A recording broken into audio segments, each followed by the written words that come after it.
Have you ever seen liquids stack on top of each other like a rainbow without mixing at all? Assalamu alaikum.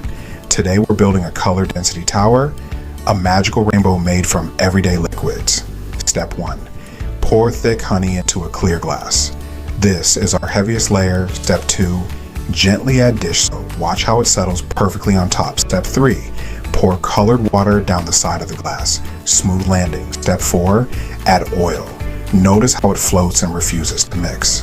Step 5. Finish with colored alcohol, the lightest liquid of all. Try this too. Drop objects in and watch where they land. Each finds its place because every liquid has a different density. Allah says, "And we sent down water from the sky in due measure." Every layer, every color is a sign of Allah's perfect balance in creation.